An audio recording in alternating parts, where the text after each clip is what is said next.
Access new model ગાડી આવી ગઈ છે, તેમાં આપણે બેટરી ચાર્જિંગનો પ્રોબ્લેમ છે. તો ચાલો તમને હું બતાવી દઉં, પહેલાં આંકડા કેટલા બતાવે છે, બરાબર છે. તો ગાડી આપણે સ્ટાર્ટ કરીએ અને મીટર મારીને તમને ચેક કરાવું છું કે તેમાં આંકડા આગળ વધતા નથી. જોવો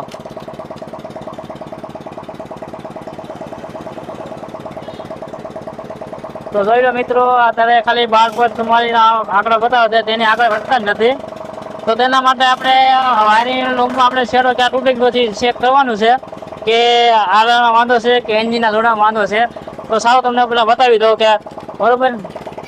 તો પેલા આપણે અહીંયા આ આરઆરનું સોકેટ છે, તેમાં આપણે રેડ એન્ડ વ્હાઇટ જે શેડો આવે એ આપણે ડાયરેક્ટ આપણે એન્જિનના જે જોડો આવે એમાંથી પાવર આવે છે. તો સારું તમને બતાવી દઉં પાવર આવે છે કે નહીં.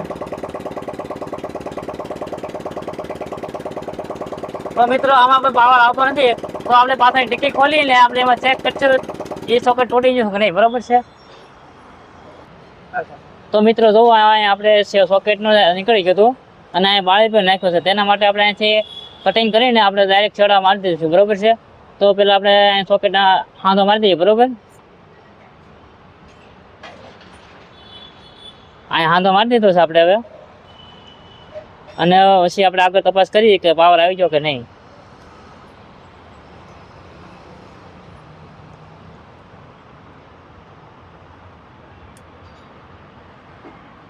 હાંધો મારી દીધો છે આપણે હવે. તો આગળ ચાલો આપણે રેડિંગ જોઈ લઈએ પાવર આવ્યો કે નહીં. તો આરા ચડાવે હવે ડાયરેક્ટ આપણે આરા ચડાવીને પાવર ચેક કરી લેવી કે પાવર આપણે રેડિંગ આગળ વધવાના છે કે નહીં. તો ગાડી સ્ટાર્ટ કરીએ અને મશીન મારીને જોઈ લેવી.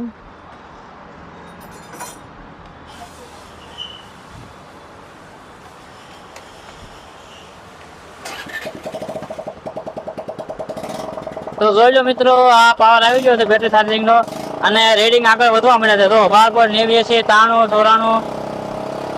94 દેર માટે પકી ગયો છે.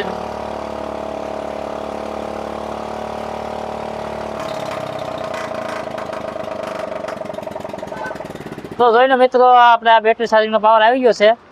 તો આવાના વિડીયોની જાણકારી માટે અમારી આઈડીને ફોલો કરજો, લાઈક કરજો, શેર કરજો. જય શ્રી કૃષ્ણ.